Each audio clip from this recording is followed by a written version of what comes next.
Okay, now I'm going to share some more Aunt Kay stories. um, some of them are about Aunt Kay in particular, and some of them involve other members of the family. So I'm going to do one or more with Aunt Kay and my sister's children. So, and what you have to understand is because Gideon, my sister's oldest child, Gideon, he was forever doing and saying things that would just get you so tickled, would just be so funny. But the thing about Aunt Kay is when she got tickled like that, she could do nothing. I mean, absolutely nothing. She's told stories of being out in the river swimming and she got tickled over, I don't know, something tickled her funny bone and she sunk like a rock. She almost drowned twice because she got tickled and just sunk like a rock. So keep that in mind as I tell these stories about Gideon and Aunt Kay. Now, we were not living with Aunt Kay at the time. We spent most of my growing up years living with Aunt Kay, but we had moved, found a place to rent, and we were living here in town, and Aunt Kay had come over, and it was summertime. We had the front doors, windows open, and Gideon had taken a bath, and we had this huge big towel that we wrapped him up in when he got done. And he would sit there all wrapped up till he kind of got warm. I mean, we had him dried off, but he would sit there till he kind of got warmed up. And then we would, get him dressed. And Aunt Kay was there, of course. And Gideon had had a bath, had him all wrapped up in his towel. He was sitting there in the armchair. Now, his clothes were in the floor next to the armchair, right there handy, in order that you would hand it to him. So his underwear was on top, and then his shirt and his pants. Or shorts probably, not pants. But he was sitting there and he was watching TV. Me and Aunt Kay were talking and we were playing with Gideon, and he was sitting there, and Aunt Kay looked at him and said, "Well, Gideon, honey, are you ready to get dressed now?" And he said, "Yeah, Aunt Kay, I'm ready to get dressed." And she said, "Okay." She gets up. I'm sitting on the couch there. She gets up. She unwraps the towel. And she bends over and she picks up his underwear. And about the time she gets his underwear in her hand is when Gideon looks up and says, "Oh, fine, just let me freeze." And Aunt Kay couldn't even stand up. She couldn't even get straightened up because she got tickled. And there she was, bent over with Gideon's underwear in her hand. And I got up and I got Gideon's underwear out of her hand and I handed his underwear to him. And I said, "You will freeze now, son. You got your Aunt Kay tickled. And she can't do nothing when you get her tickled." I said, "Put your underwear on and hush." Well, he got his underwear put on, and Aunt Kay finally recomposed herself and was able to help finish getting him dressed. And then he had come up. They had moved out. My sister and Gideon had moved out to Black Mountain. My sister had gotten married and was moved out to Black Mountain. And Gideon came up for the weekend. And Aunt Kay needed to go to the Roses store here in town. So me and Gideon loaded up and went with her. Yeah, as you walk into them stores, they've got all them gumball and sticker machines and all that stuff to rob you of all your quarters, right? And well, Aunt Kay didn't have enough quarters. So we meandered through the store and she got whatever it was she needed. And on the way out, checking out, she said, and I need change for $1, please. Some stickers were $1. Good grief. What happened to the 25-cent stuff? Inflation, right? So she got change for $1. Gideon stuck the money in. He got a sticker. He stuck it on his t-shirt. And I looked at him and I said, "Now, son, you hand me that paper." Let that sticker come on, so if you don't take it off your t-shirt, we'll stick it back on that paper, and then you'll have it to stick on other stuff. He said, okay, Aunt Cisa. He calls me Aunt Cisa. And remember, Aunt Kay gets tickled, she can't do nothing. We are leaving the Rose's parking lot, coming down the hill to the red light, fixing to get back out on the bypass, the main highway. And he said, Aunt Cisa, I'm going to take my sticker off. And I said, all right, hand it here, I'll stick it on this paper. We are pulling out on the main drag. We're pulling out onto the bypass.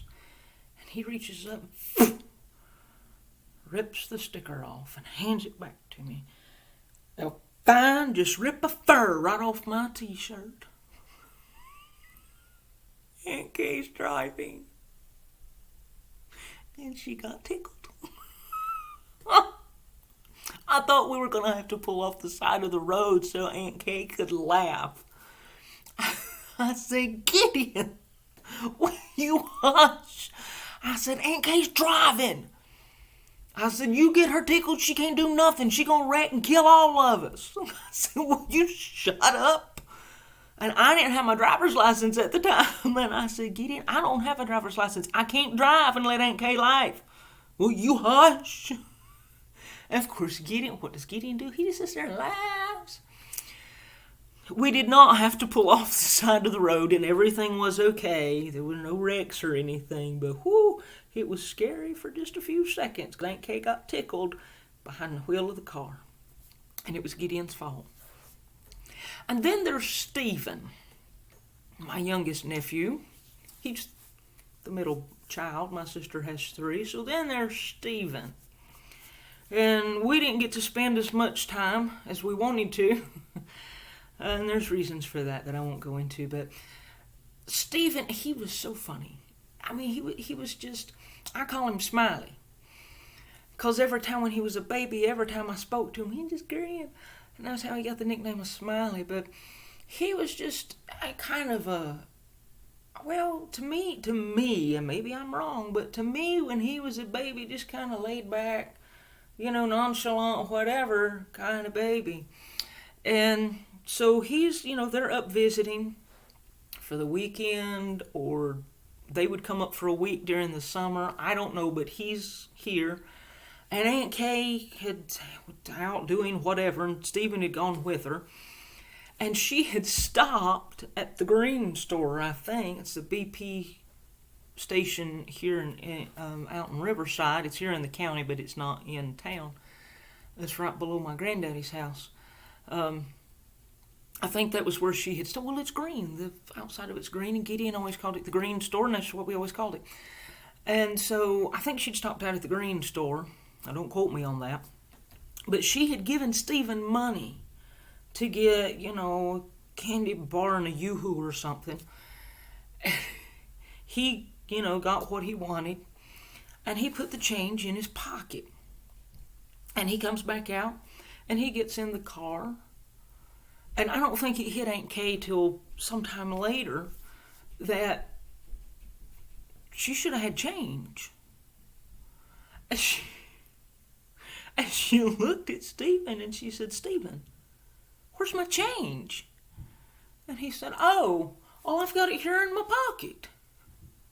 Like, that was mine. And of course, Aunt Kay just cracked up. And then there's Dorinda. And now, Dorinda is the princess, because she's the only girl. She's the princess. And both of her big brothers have always doted on her, which I think is fabulous. But for the first year of her life, she was a stick in the mud. She was. I don't care what you did. It didn't matter what funny things you said, funny noises, funny faces. It didn't matter. She just didn't look at you. And Aunt Kay had that old solemn judge look. Now, all the kids in the family, they've always loved Aunt Kay. Except for the first year of Dorinda's life. And Dorinda wouldn't have anything to do with her. Which we all thought was hysterical, including Aunt Kay. Even Aunt Kay thought it was funny, which was great because Aunt Kay didn't she didn't take it real personal and get offended and mad or anything. She would just laugh, and it was always so funny because Dorinda would come to me, and I would have her, and Aunt Kay would talk to her, and she would reach up and put that little hand and just pat that little hand and kiss, and Dorinda would jerk that little hand back and shoot her a mean look. And Aunt Kay would be, oh, I know, don't touch, don't touch. And then she'd reach up and grab her hand and kiss her hand and pat her hand. Oh, you're so cute, and I just love you so much. So we were all over at my Aunt Wanda's for some big family hoo-ha. I don't remember what it was. I don't think it was a big holiday, though. It wasn't like Thanksgiving or Christmas or Easter or anything like that. But we were all there. I don't remember what the occasion was, but we were all there. My sister had come up with the kids. And I had Dorinda carrying her around because it was the first, during the first year or so of her life, I was carrying her around. Well, my Uncle Larry and my Aunt Pat were there. And my Aunt Pat was talking to Dorinda. And she was, because my Aunt Pat looked at me and she said, that is Beata's daughter. And I said, yes, it is. Because they lived in South Carolina, so they hadn't seen her. And she said, you can take one look at her and you know that is Beata's daughter. And I said, yeah. She looks just like her. And she does. She does. She favors her mama a whole lot in more ways than one. So Aunt Pat does this.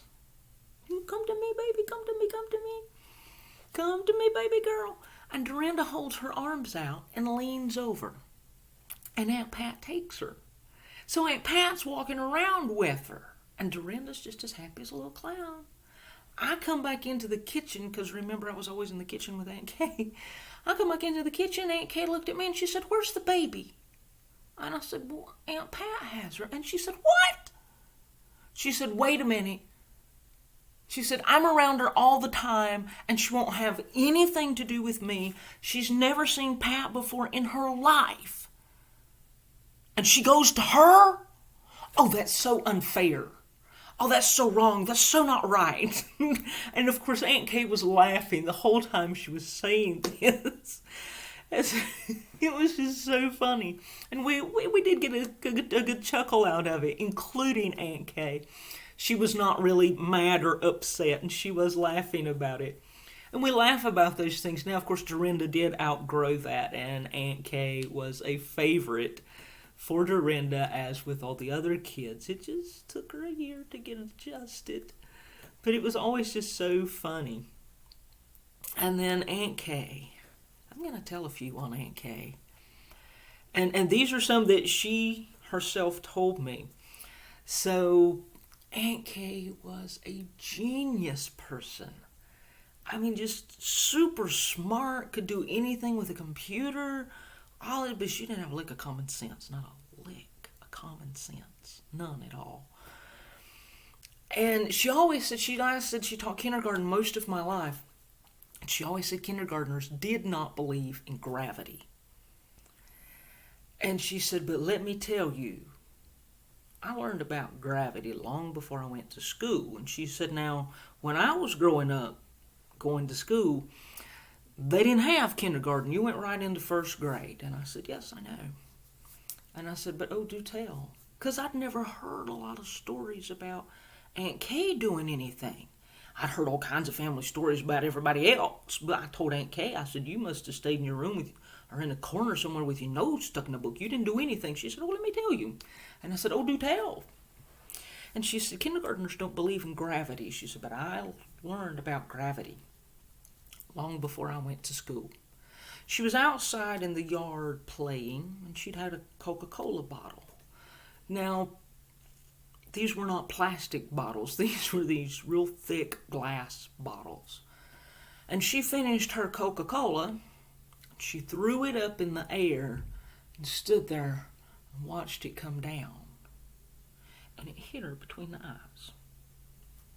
She said, I throwed that Coke bottle just high as I could throw it, and I stood there like this watching it. And she said, you know, I learned about gravity. She said, that thing come back down. She said, and it come down and hit me between the eyes. She said, and then Mama beat me for being stupid. It didn't take, because she didn't get no common sense. And then my Uncle Larry, and Aunt Kate was the oldest, And then there was my Uncle Larry, and then my mama, and then my Uncle Tommy, and then my Aunt Deb. So Aunt Kate was the oldest, and then there's Uncle Larry, and she said he was just a baby still in diapers.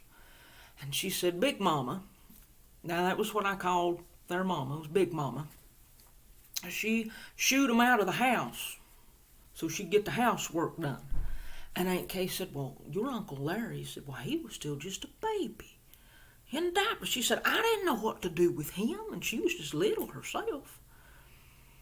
And she said, I didn't know what to do with him, and I was supposed to keep an eye on him and play with him and stuff till Mama got done with the housework.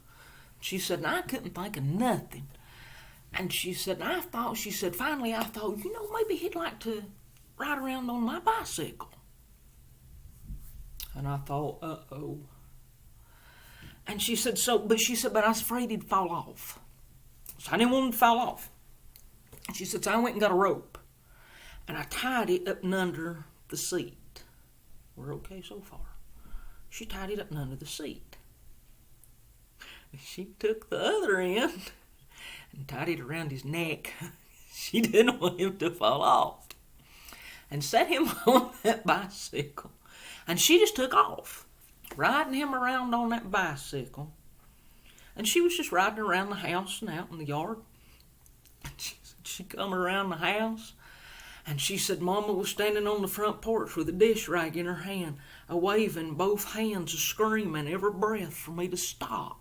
She was just out there just waving, stop, stop, stop, stop. And she said, I don't even know when it happened.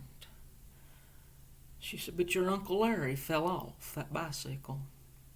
She said, I don't know when it happened or how long I'd been dragging him behind the bicycle. And I didn't know nothing about it till Mama was out on the front porch hollering for me to stop. Well, he was all right. But oh, Aunt Kay.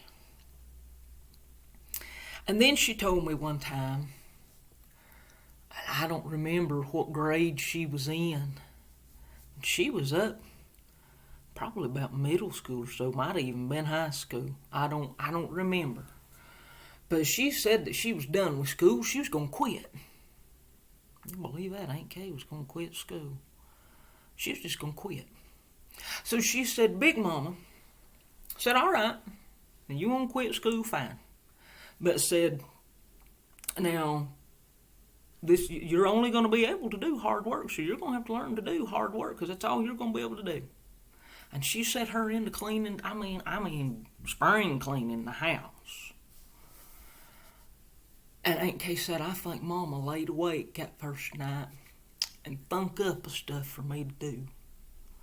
She said, and that first day, she said, apparently it wasn't enough. She said, because I stayed out the next day. And she said, she had me dusting stuff. She had me washing curtains. She had me doing all this, because now this is the kind of work, this is the only kind of work you're going to be able to do if you quit school. And Aunt Kay said, 2 days of that was enough. And I decided I'd go back to school. And cleaning house, Aunt Kay hated cleaning house. I love it, but Aunt Kay hated it. And she was in a hurry. I think it was something she was wanting to do. And she was in a hurry about getting all of her chores done to go do it. And she was going to go. She was just going to go on, and she said, Big Mama told her, she said, now, before you go, you get in there and you sweep that floor. And she said she took that broom behind her and just walked through the middle of the floor. And then laid that broom up. And started out the door. And of course, Big Mama come in to check. And she said, Kay, where do you think you're going? She said, no, you get in here. I told you to sweep the floor. Because she had just swept one little strip all the way down the middle of the floor. And she'd swept the floor and she was going, I said, oh no. And her talking about ironing clothes. And Big Mama always had the radio on. And they'd have that radio on, the local station. Well, then they played country music at the time, was about all they played here at the local station. And said Big Mama, Aunt Kay always said Big Mama would have to switch the radio station over to something else where they played rock and roll music, because Aunt Kay would iron in time to the music. You know, that old country music hits slow. And Aunt Kay'd be out there and she'd be ironing in time to the music, so Big Mama would switch the radio station over to something with rock and roll on it, so Aunt Kay would iron faster and get the ironing done. So there's some stories about my Aunt Kay, and I hope you will enjoy them, and I hope it gives you a little bit of an insight about the kind of person my Aunt Kay was in all aspects.